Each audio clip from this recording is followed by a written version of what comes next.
Hello friends, very good morning.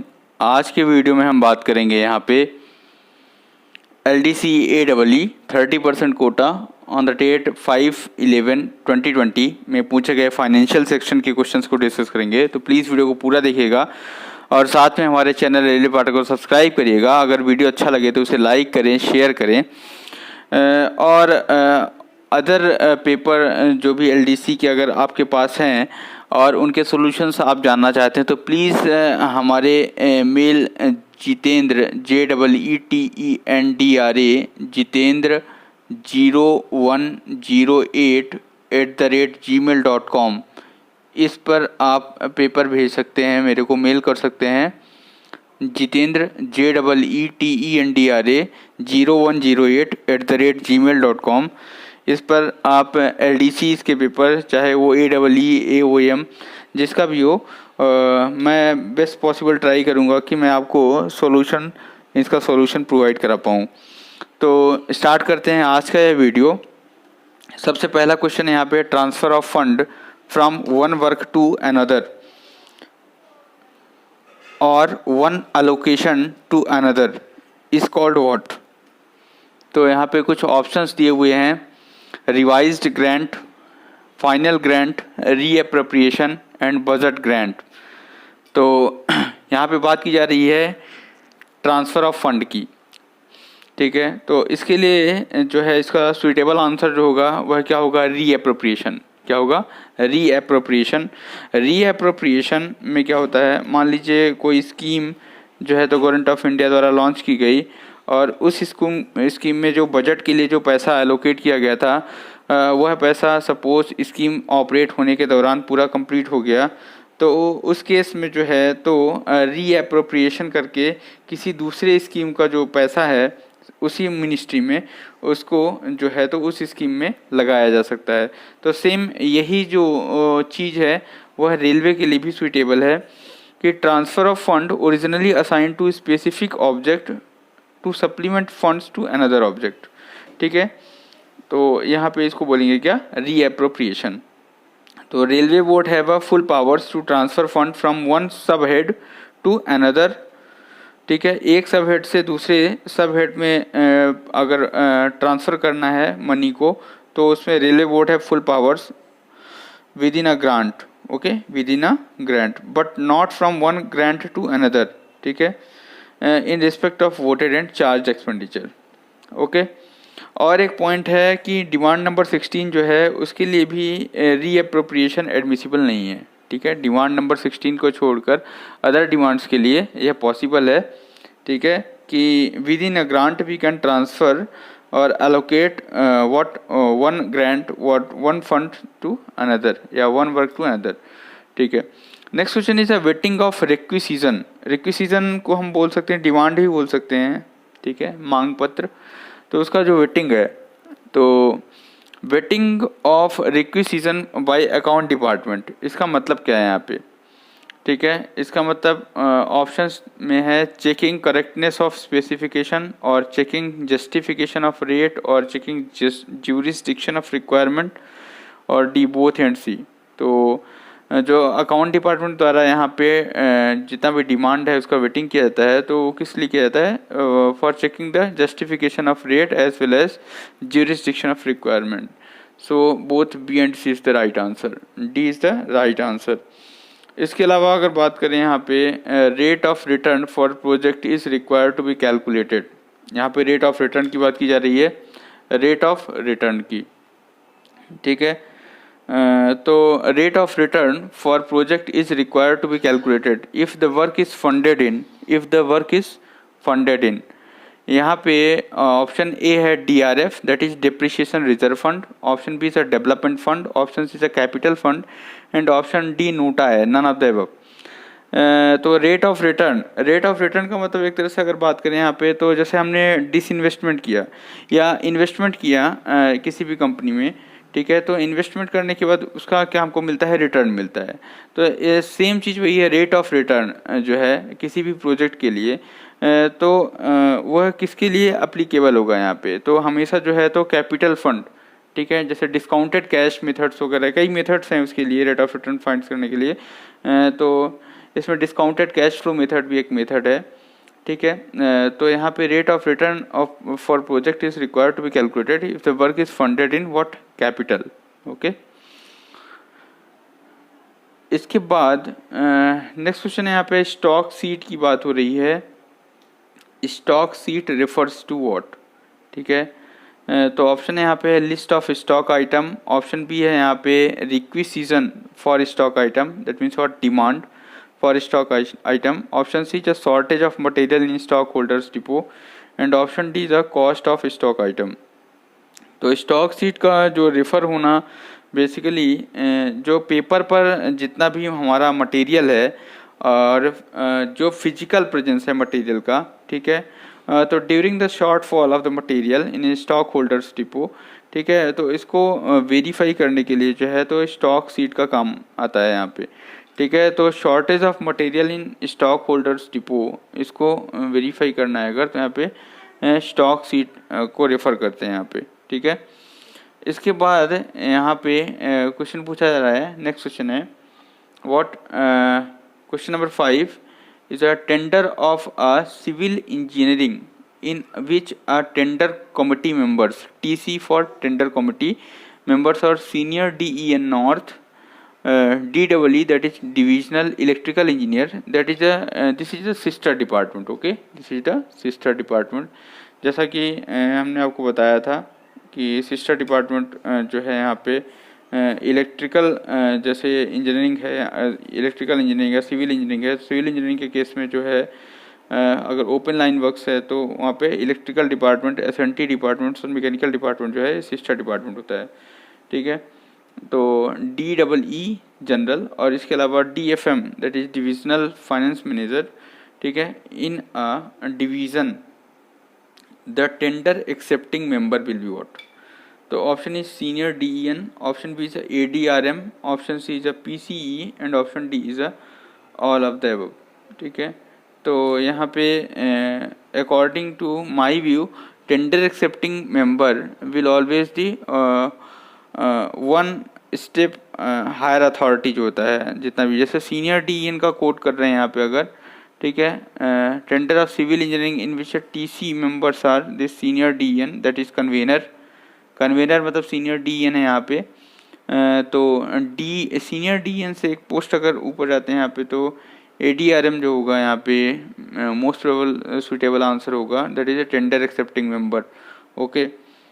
और इसके अलावा अगर बात करें तो डिफरेंट अगर टेंडर की जो कॉस्ट है कितने का टेंडर है उस पर भी डिपेंड करता है कि अगर जो टेंडर का अमाउंट है बहुत ज़्यादा है या मतलब कहने का मतलब हम उसके लिए जो है तो मॉडल SOP को फॉलो करेंगे, ठीक है। लेकिन यहाँ से अगर क्वेश्चन का आंसर देखा जाए तो ADRM सूटेबल आंसर है। इसके अलावा पूछा जा रहा है all earning and expenditure of railway, question number 6 है all earning and expenditure of railway are finally booked into which fund. काफ़ी इंपॉर्टेंट क्वेश्चन है। इसका ऑप्शंस दिया है consolidated fund, option B is a contingency fund, option C is a public account fund and option D is a RBI। तो हमें ये जान लेना काफ़ी ज़रूरी है कि जो सेंट्रल गवर्नमेंट होती है उसके पास 3 टाइप्स ऑफ फंड्स होते हैं। पहला जो होता है वह क्या होता है, तीनों फंड्स लिखे हुए हैं यहाँ पे, कंसोलिडेटेड फंड, कॉन्टीजेंसी फंड और पब्लिक अकाउंट फंड। तो इसका अगर थोड़ा सा हम इसमें पॉलिटी में जाएं अगर, तो जो हमारा कॉन्स्टिट्यूशंस है उसमें अंडर आर्टिकल 266 क्लॉज 1 जो है 266 क्लॉज 1 वह है कंसोलिडेटेड फंड के लिए, जिसमें बेसिकली जो हमारा टैक्सेशन होता है जैसे डायरेक्ट टैक्स हो गया, इनडायरेक्ट टैक्स हो गया, या गवर्नमेंट ऑफ इंडिया ने जितने भी लोन लिए हैं, ठीक है, जितनी भी अर्निंग एक्सपेंडिचर्स हैं, ये सब कहाँ जाते हैं, कंसोलिडेटेड फंड में जाते हैं, ठीक है। इसके अलावा कंटीजेंसी फंड जो होता है अंडर आर्टिकल 267 होता है, 267 क्लास 1, इसके तहत जो है तो कंटीजेंसी फंड बनाया गया है टू मीट द अनएक्सपेक्टेड और अनफोर्सीन एक्सपेंडिचर। हमने कोई अगर विपत्ति या आपत्ति में, आपदा में कोई एक्सपेंडिचर करना है हमें, तो उस केस में जो है तो कंटीजेंसी फंड को मेंटेन किया जाता है।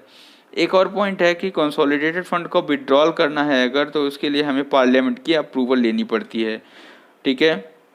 और जो कॉन्टीजेंसी फंड है उसका जो मुखिया होता है वह कौन होता है, प्रेसिडेंट ऑफ इंडिया होता है, ठीक है। ऑन द विद द किसके पास रहता है, सेक्रेटरी ऑफ फाइनेंस, जो मिनिस्ट्री ऑफ एक्सपेंडिचर है, सॉरी मिनिस्ट्री ऑफ फाइनेंस है, उसके अंदर डिपार्टमेंट ऑफ एक्सपेंडिचर होता है। तो उसका जो सेक्रेटरी ऑफ फाइनेंस होता है, सेक्रेटरी ऑफ फाइनेंस जो होता है वह जो है तो होल्ड करता है इस फंड को on the behalf of president of India, ठीक है। इसके बाद है पब्लिक अकाउंट फंड जो होता है, ठीक है। तो public account fund under article 266 clause 2 में होता है, ठीक है। और पब्लिक अकाउंट फंड के अंदर जितने भी बैंकिंग सेविंग अकाउंट्स हैं वेरियस मिनिस्ट्रीज और डिपार्टमेंट के, या प्रोविडेंट फंड जिसको बोलते हैं पीएफ, या पोस्टल इंश्योरेंस हो गया, या डिसइन्वेस्टमेंट जैसे अपन करते हैं उससे जो भी पैसा हमको मिलता है, मनी अर्न फ्रॉम डिसइन्वेस्टमेंट, तो इन सब का जो है पब्लिक अकाउंट फंड में पैसा जाता है। और इसको निकालने के लिए जो है तो गवर्नमेंट को किसी की भी अप्रूवल की ज़रूरत नहीं होती, ठीक है। और तीनों का ऑडिट जो होता है वह कैग करता है, कौन करता है, comptroller and auditor general, please remember it, ठीक है। अच्छा, गवर्नमेंट जो है तो गवर्नमेंट के पास एक पोस्ट होती है सीजीए जिसका नाम है कंट्रोलर जनरल ऑफ अकाउंट, ठीक है। यह क्या होता है, प्रिंसिपल अकाउंटिंग एडवाइज़र होता है गवर्नमेंट ऑफ इंडिया का। प्रिंसिपल अकाउंटिंग एडवाइज़र अगर पूछा जाए तो कौन है, कंट्रोलर जनरल ऑफ अकाउंट, ठीक है। तो सीजीए, जैसे सीएजी एक पोस्ट हो गई वैसे ही सीजीए एक पोस्ट होती है, सीजीए, ठीक है। यह department of expenditure ministry of finance के अंतर्गत आता है, ठीक है। तो इसका काम क्या रहता है कि जो मैनेजमेंट अकाउंटिंग है सिस्टम है वो साउंड मैनेजमेंट अकाउंटिंग सिस्टम, ठीक है। फिर इसके बाद बात करते हैं, तो इसका आंसर क्या हो जाएगा यहाँ पे, that is consolidated fund of India. Recently a new fund has been introduced in railway, ठीक है। तो कौन सा फंड इंट्रोड्यूस किया गया है, कैपिटल फंड सबको पता है, डेवलपमेंट फंड सबको पता है, राष्ट्रीय रेल संरक्षा कोष RRSK, इसको इंट्रोड्यूस किया गया है, ठीक है। सेफ्टी फंड सबको पता है, रेलवे सेफ्टी फंड यूज़ होता है। इसके अलावा क्वेश्चन नंबर 8 पूछा जा रहा है, which is not a plan head, काफ़ी इंपॉर्टेंट है, प्लान हेड को बाई हार्ट करके ही जाना है एग्ज़ाम की तैयारी कर रहे हैं जो लोग। तो ऑप्शन ए दिया हुआ है 11 सबको पता है, न्यू लाइन के लिए होता है। ऑप्शन बी इज़ 15 सबको पता है, डबलिंग करना है उसके लिए यूज़ होता है। ऑप्शन सी 10 है ही नहीं ऐसा कुछ। Option D is 51 that is staff welfare. पहले 51 था, PH51 स्टाफ क्वार्टर के लिए था, और PH52 जो था वह स्टाफ एम्यूनिटीज़ के लिए था, जिसको मर्ज करके एक प्लान हेड बना दिया गया है जिसका नाम दे दिया गया है स्टाफ वेलफेयर। तो which is not a plan head पूछा जा रहा है, तो इसका आंसर क्या होगा, 10 नंबर, ऐसा कोई प्लान हेड नहीं है यहाँ पे, ठीक है। इसके अलावा एक बार मैं फिर से रिवाइज करा देना चाहता हूँ आपको प्लान हेड के लिए कि जो प्लान हेड नंबर 35 है और 36 है वह इलेक्ट्रिक डिपार्टमेंट से रिलेटेड है। 35 इलेक्ट्रिफिकेशन प्रोजेक्ट के लिए, 36 जो है वह अदर इलेक्ट्रिकल वर्क्स के लिए है इंक्लूडिंग TRD वर्क्स, ओके। इसके बाद पूछा जा रहा है यहाँ पे MMIS का फुल फॉर्म पूछा जा रहा है, that is what, material management information system.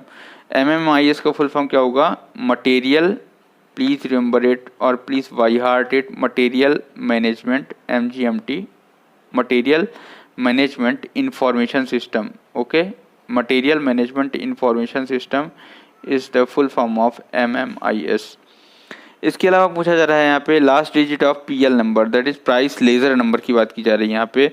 जैसे जितने भी इसका जो स्टोर डिपार्टमेंट जितना भी स्टॉक आइटम्स है उसका प्रोक्योरमेंट करता है, तो procurement of store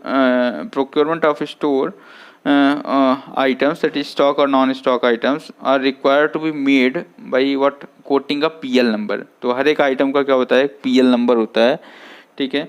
stock items generally होते हैं वो आइटम होते हैं जो डेली यूज़ में आते हैं और फ्रिक्वेंट यूज़ में रहते हैं, ठीक है। और नॉन स्टॉक आइटम्स वो आइटम होते हैं जिनके लिए कई बार क्या होता है, स्पेशल पर्पज़ आइटम्स जिसको बोलते हैं, ठीक है, जो स्पेसिफिक डिमांड जिसके लिए बनाई जाती है, और स्टॉक आइटम्स के लिए डेली डिमांड होती है, ठीक है।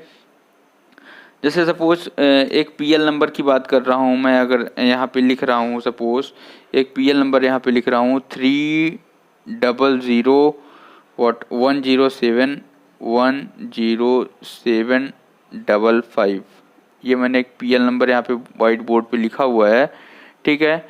तो पीएल नंबर सबसे पहले आपको बता दूं कि ये 8 डिजिट का होता है, ठीक है। प्राइस लेजर नंबर, यह है बेसिकली हाइड्रल वॉशर का पीएल नंबर है, ठीक है। तो इस पीएल नंबर में जो होता है जो इसमें टोटल जो है, तो सबसे पहला मेजर जो पार्ट है वह क्या है, यहाँ पे जो फर्स्ट 2 डिजिट है, फर्स्ट 2 डिजिट इसको बोलते हैं मेन ग्रुप, यह क्या है, मेन ग्रुप है।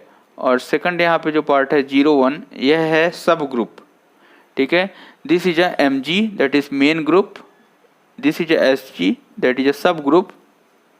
और इसके अलावा जो 075 है, 075 जो 3 डिजिट का नंबर है, यह सीरियल नंबर है, this is a serial number, okay.